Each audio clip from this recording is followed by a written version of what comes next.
샬롬 할렐루야. 창세기 1장 1절. 태초에 하나님이 천지를 창조하시니라. 아멘.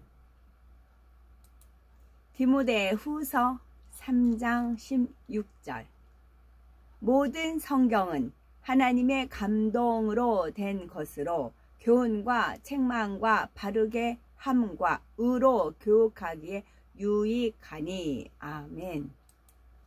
십자가의 도 세 번째 창조주 하나님입니다. 하나님께서는 천지 만물의 창조주로서 스스로 계신 분이시며 전지전능하신 분이십니다. 하나님은 또한 성경의 저자가 되십니다.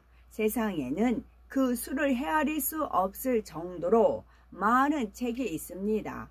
그러나 사람에게 구원과 생명을 주는 책은 오직 성경뿐이지요. 성경에는 구원의 도, 곧 하나님께서 인간을 왜 만드셨으며 인류 역사를 어떻게 이끌어 가시는지, 인간 경작의 시작과 결말에 대해서, 그리고 천국과 지옥, 구세주이신 예수님, 사람의 본분 등에 대해서 밝히 말씀해 주고 있습니다. 그러면 성경은 누가 기록한 것일까요?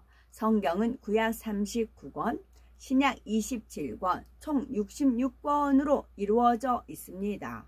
성경을 기록한 사람은 구약의 26명, 신약의 8명, 총 34명으로 알려져 있으며 구약이 1500년, 신약이 100년 더해서 약 1600년간에 걸쳐 기록이 되었습니다.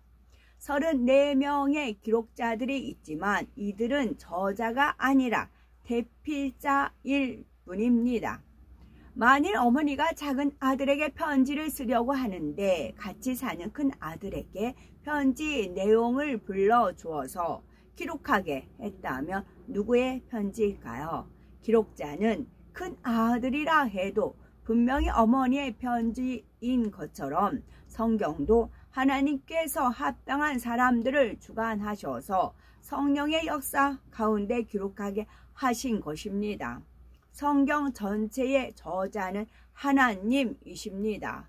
이에 대해 디모데후서 3장 16절을 보면 모든 성경은 하나님의 감동으로 된 것으로 교훈과 책망과 바르게 함과 의로 교육하기에 유익하니 했고, 베드로후서 1장 21절을 보면 애언은 언제든지 사람의 뜻으로 낸 것이 아니요 오직 성령의 감동하심을 입은 사람들이 하나님께 받아 말한 것임이니라 했습니다. 또 이사야 34장 16절에는 너희는 여호와의 책을 자세히 읽어보라.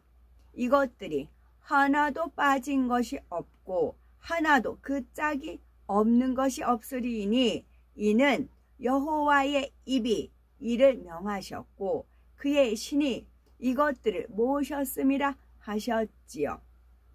성경의 기록자가 아무리 많아도 성경 전체에는 마치 한 사람이 기록한 글처럼 서로 모순되는 것이 없고 일관성 있으며 구성되어 있습니다. 바로 전지전능하신 하나님께서 성령의 역사 가운데 주관하신 것이기 때문이지요. 성경은 성령의 감동함으로 해석을 해야 합니다. 성령의 감동함으로 기록된 성경은 해석할 때도 반드시 성령의 감동함으로 해석해야 합니다. 성령의 감동함으로 풀지 못하고 인간적인 생각을 통해서 성경을 해석할 때는 오히려 하나님의 뜻과 다르게 풀어서 멸망의 길로 가게 되지요. 성령의 감동함으로 풀면 성경에 기록된 말씀 구절들이 서로 짝을 이루는 것을 깨달을 수가 있습니다. 앞에서 이것들이 하나도 빠진 것이 없고 하나도 그 짝이 없는 것이 없으리라 하신 대로이지요. 구슬이 깨워야 보배가 되듯이 말씀의 짝을 통해 각각의 구절들이 서로 보완하여 영적인 의미를 온전히 설명할 수가 있게 되는 것입니다. 짝이라고 하니까 인본주의, 신본주의 그러잖아요. 신본주의는 하나님한테 우리를 맞춰가는 것이고, 인본주의는 내가 중심, 하나님을 나한테 맞추는 거예요. 하나님 금 나와라 뚝딱, 은 나와라 뚝딱. 그걸 저도 이제 말로만 듣다가, 그래서 인본주의 분들은 설교 제가 안 들어요. 머리 지진이 일어나요. 그리고 막 하여튼 노여움도 생기고 그래요. 어떻게 저래요 그래요. 안 듣다가 어쩔 수 없이 듣게 되는 경우가 있었어요. 저게 인본주의네요. 이제 그랬어요. 그리고 방송사 중에서도 뭐 좌파가 있다 뭐 그런 얘기를 막 들었잖아요. 그래서 그것도 이제 아예 접하지 않는데 또 어쩔 수 없이 같이 어울려져 있으니까 들을 수밖에 없는 상황이었어요. 그랬을 때 알았어요. 찬송을 바꿔치기 하는데 완전히 그러니까 북한으로 말하면 동무란 말이 참 좋잖아요. 어깨 동무, 이제 어깨 동무라는 그런 이제 책도 있고 그랬잖아요. 동무란 말이 그렇게 좋은데 북한에서 동무 하면서 이 동무란 말 우리가 쓰기가 거북스럽잖아요. 또 평화라는 말도 얼마나 좋아요. 근데 이거 평화도 하나님의 그 찬양을, 평화를 그 공산주의 사상에 물들여 가지고 평화로 이렇게 개사를 해서 만드는 곡을 제가 부르는 걸 들었어요. 와, 저게 좌파네요 싶더라고요. 그래서 평화란 말 하면은 도저히 거기에 완전 그 공산주의 빨간 물이 들어져 있어가지고, 그러니까 피도 선홍색 피는 예뻐요. 근데 죽은 피는 어떻게 해요? 죽은 피는 검은띡띡한 그런 피가 나오잖아요. 우리가 얹혀서 손 이렇게 따서 피 쭉 짜면 검은띡띡한 피가 나오잖아요. 그 같은 피라도 검은 피, 같은 찬송인데도 좌파가 물 들어가 있는 것은 개사를 했는데도 평화인데도 공산주의 물이 스며들게끔 그렇게 개사를 해가지고 찬양을 하는 것을 제가 듣고는, 이것도 이제 상대성 공부이지요. 이론으로만 알다가 직접 몸으로 체험을 하고 나니까 와, 저게 인본주의고 저게 좌파 방송국이네요 라는 걸 알 수가 있었지요. 예를 들어 봅니다. 사도행전 2장 21절을 보면 누구든지 주의 이름을 부르는 자는 구원을 얻으리라 했습니다. 그런데 이 말씀만으로는 구원에 대한 하나님의 뜻을 온전히 설명할 수가 없습니다. 마태복음 7장 21절에 나더러 주여 주여 하는 자마다 천국에 다 들어갈 것이 아니오 하신 말씀처럼 주님의 이름을 부르는 것만으로는 구원받을 조건을 완전히 만족시킬 수가 없기 때문입니다. 그래서 로마 10장 10절에 보면 사람이 마음으로 믿어 의에 이르고 입으로 시인하여 구원에 이르느니라 했습니다. 곧 마음으로 믿어 의에 이른 사람이라야 입으로 주를 시인하여 구원을 받는 것입니다. 마음으로 믿으면 하나님 말씀대로 살아갑니다. 하나님 마음으로 믿으면요. 그러면 마음에 믿는다는 것은 무엇일까요? 야고보서 2장 14절을 보면 내 형제들아 만일 사람이 믿음이 있노라 하고 행함이 없으면 무슨 이익이 있으리요? 그 믿음이 능히 자기를 구원하겠느냐 했습니다. 마음에 믿어 의에 이르는 사람에게는 어찌하든 하나님의 말씀대로 살려는 행함이 반드시 따릅니다. 생명 주신 하나님과 주님을 지극히 사랑함으로 하나님의 마음을 아프시게 하지 않기 원하며 자연히 죄를 버려나가게 되는 것입니다. 또한 주님의 사랑을 진심으로 믿으면 형제를 자신의 몸같이 사랑하게 됩니다. 미워하고 시기하고 판단 정죄하고 자기 유익을 구하는 것이 아니라 섬기고 희생하며 구제하는 등의 행함으로 믿음의 증거를 내보이는 것입니다. 로마서 3장 28절에 그러므로 사람이 의롭다 하심을 얻은 것은 율법의 행위에 있지 않고 믿음으로 되는 줄 우리가 인정하노라 했습니다. 아무리 열심히 진리를 행한다 해도 믿음으로 행하는 것이 아닐 때는 행함으로 의롭다 하심을 받지 못한다는 것이지요. 주님을 믿기 때문에 마음이 거룩하게 변화되고 그래서 행함도 거룩한 마음을 따라 온전한 행함으로 나와져야 하는 것입니다. 그러니 마음에 믿는다는 것은 거룩한 행함이 나올 수 있는 거룩한 마음을 이루는 것, 곧 마음의 할례를 이루어가는 것을 의미합니다. 이렇게 마음의 믿음으로 마음의 할례를 해나가는 사람이 말씀대로 행하면서 입으로 주의 이름을 시인할 때 바로 그런 사람에게 구원이 임하는 것이지요. 만약 이런 말씀의 짝을 알지 못할 때는 예수님을 구세주로 시인하기만 하면 구원받는다거나 마음에 믿기만 하면 여전히 죄 가운데 살아도 구원받는다 하는 등 진리를 잘못 알게 됩니다. 그러니 믿는다 하면서도 여전히 죄를 범하게 되고 결과적으로는 멸망으로 가는 것이지요. 이처럼 하나하나의 구절에 담긴 하나님의 뜻을 바르게 알기 위해서는 그에 해당하는 말씀의 짝을 알아 온전한 영적인 의미를 깨달아야 하는 것입니다. 또 성경에 기록된 모든 말씀은 참입니다. 성경은 분명히 하나님의 말씀이며 그 안에 기록된 모든 말씀은 참입니다. 이는 역사적으로도 증거할 수가 있지요. 구약시대에 기록된 이스라엘 역사와 주변 민족들의 사건과 등장인물, 장소나 관습 등을 보면 하나하나가 매우 사실적인 것을 알 수 있답니다. 또한 성경에는 많은 예언들이 나오는데 그 하나하나가 그대로 성취되었지요. 한 예를 들어 누가복음 19장 43절에서 44절에 보면 날이 이를지라 네 원수들이 토성을 쌓고 너를 둘러 사면으로 가두고 또 너와 및 그 가운데 있는 네 자식들을 땅에 메어치며 돌 하나도 돌 위에 남기지 아니하리니 이는 네가 공고받는 날을 네가 알지 못함을 인함이니라 하셨습니다. 이는 바로 예루살렘의 멸망에 대한 예수님의 예언이지요. 이때로부터 약 40여 년 지난 서기 70년에 로마의 타이토스 장군이 예루살렘을 멸망시켰는데 그 과정에서 예수님의 예언이 그대로 이루어진 것을 볼 수가 있습니다. 로마 군대는 예루살렘의 성의 사면에 토성을 쌓아 성을 함락시켰지요.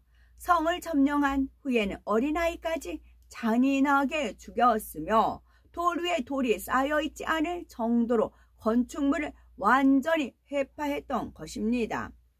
이외에도 성경에는 여러 가지 역사적인 사건들이 예언되어 있는데 그 중에서도 가장 중요한 것은 바로 예수님에 대한 예언입니다.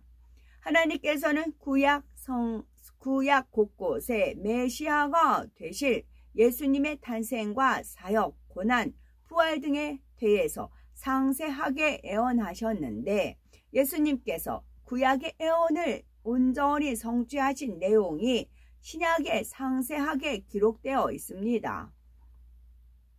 먼저 예수님의 탄생에 대해서 창세기 3장 15절을 보면 하나님께서는 구세주가 이스라엘 백성 중에 오실 것을 알려주셨습니다. 하나님께서 뱀을 저주하실 때 내가 너로 여자와 원수가 되게 하고 너의 후손도 여자의 후손과 원수가 되게 하리니 여자의 후손은 네 머리를 상하게 할 것이요 너는 그의 발꿈치를 상하게 할 것이니라 하셨지요. 여기서 여자는 영적으로 이스라엘을 의미합니다. 사람이 여자에게서 태어나는 것은 당연한 일인데 여기서 굳이 여자의 후손이라고 표현한 것은 그 안에 영적인 의미가 담겨있기 때문이지요. 요한계시록 12장 5절에도 보면 여자가 아들을 낳으리니 이는 장차 철장으로 만국을 다스릴 남자라 그 아이를 하나님 앞과 그 보호자 앞으로 올려가더라 하여 여자 곧 이스라엘 민족을 통해 오신 예수 그리스도에 대하여 증거하고 있는 것입니다. 이사야 7장 14절에 보면 그러므로 주께서 친히 징조로 너희에게 주실 것이라. 보라, 처녀가 잉태하여 아들을 낳을 것이요 그 이름을 임마누엘이라 하리라 했고, 미가서 5장 2절에는 베들레헴 에브라다야 너는 유다 족속 중에 작을지라도 이스라엘을 다스릴 자가 네게서 내게로 나올 것이라. 그의 근본은 상고의 태초이니라 하셨습니다. 이러한 예언대로 예수님은 통정녀 마리아에게서 성령으로 잉태되어 나셨고 베들레헴의 한 사관의 짐승 우리에서 태어나셨지요. 또 예수님께서 태어나셨을 때 당시 유대인의 왕인 헤롯이 예수님을 죽이고자 2살 아래의 산의 아이들을 몰살했습니다. 그런데 이때 하나님께서는 요셉의 꿈을 통하여 예수님을 미리 애굽으로 도피시키셨고 헤롯이 죽은 후에 다시 꿈을 통해 애굽에서 이스라엘로 돌아오게 지시하셨지요. 이에 대해서도 구약 호세아 11장 1절에 보면 내 아들을 애굽에서 불러내었다 예언되어 있습니다. 예수님께서 예루살렘 성에 입성하실 때도 스가랴 9장 9절 말씀대로 나귀를 타고 입성하셨습니다. 시온에 따라 크게 기뻐할지어다. 예루살렘에 따라 즐거이 부를지어다. 보라, 네 왕이 네게 임하나니 그는 공의로우며 구원을 베풀며 겸손하여서 나귀를 타나오니 나귀의 작은 것 곧 나귀 새끼니라 말씀하신 대로이지요. 또 시편 41편 9절에 나의 신뢰하는 바 내 떡을 먹던 나의 가까운 친구도 나를 대적하여 그 발꿈치를 들었나이다 하는 말씀대로 예수님과 가장 가까이에서 말씀의 떡을 공급받던 가룟 유다가 예수님을 배신하여 팔았습니다. 스가랴 11장 12절에 내가 그들에게 이르되 너희가 좋게 여기거든 내 고가를 내게 주고 그렇지 아니하거든 말라. 그들이 곧 은 30을 탈아서 내 고가를 삼은지라 하신 대로 유다가 예수님을 판 값은 은 30이었던 것을 볼 수가 있습니다. 그 외에도 이사야, 시편, 스가랴 등 구약 곳곳에 예수님께서 어떻게 고난받으시고 어떤 무덤에 장사되실 것인지 그리고 부활과 승천에 이르기까지 너무나 상세하게 예언하고 있는데 이러한 예수님에 대한 많은 예언들은 신약에 와서 그대로 다 성취되었습니다. 성경에는 주님이 재림이 가까울 때의 징조와 마지막 때 세계 정세가 어떻게 돌아갈지를 예언하고 있습니다. 또 이런 역사의 흐름 속에 살아가는 우리가 어떻게 하면 구원받고 축복받는지, 어떻게 하면 영원한 천국에 이를 수 있는지 등도 상세하게 기록이 되어 있습니다. 이러한 성경은 분명 하나님의 말씀으로서 성경에 약속된 말씀을 믿고 행하는 사람에게는 하나님께서 반드시 그 약속대로 축복을 주십니다. 예를 들어 마가복음 9장 23절에 예수께서 이르시되 할 수 있거든이 무슨 말이냐 믿는 자에게는 능치 못할 일이 없느니라 말씀하신 대로 온전한 믿음이 있는 사람에게는 능치 못할 일이 없습니다. 또 출애굽기 15장 26절 말씀대로 우리가 죄에서 떠나고 하나님의 계명을 온전히 지키면서 살 때는 어떤 질병도 임하지 않습니다. 계명대로 살지 못하여 질병에 걸렸다 해도 회개하여 하나님과의 죄의 담을 헐고 나면 하나님의 능력으로 치료받을 수 있지요. 잠언 8장 17절 나를 사랑하는 자들이 나의 사랑을 입으며 나를 간절히 찾는 자가 나를 만날 것이니라 하셨습니다. 우리가 누군가를 진심으로 사랑한다며 기꺼이 그가 원하는 것을 들어주게 되듯이 하나님을 사랑하는 것도, 하나님을 간절히 찾는 것도 결국은 하나님의 말씀인 성경 말씀을 믿고 그 말씀을 지켜 행하는 것입니다. 그럴 때 하나님께서도 우리를 사랑하심으로 우리의 기도에 응답해 주시고 만나 주시는 것이지요. 그러므로 하나님의 말씀인 성경에 기록된 모든 계명들을 힘써 행하심으로 하나님께서 그런 우리를 사랑하사 항상 만나 주시고 축복하시며 영원한 천국 새 예루살렘까지 인도함을 받는 우리가 되어야 되겠습니다. 아멘.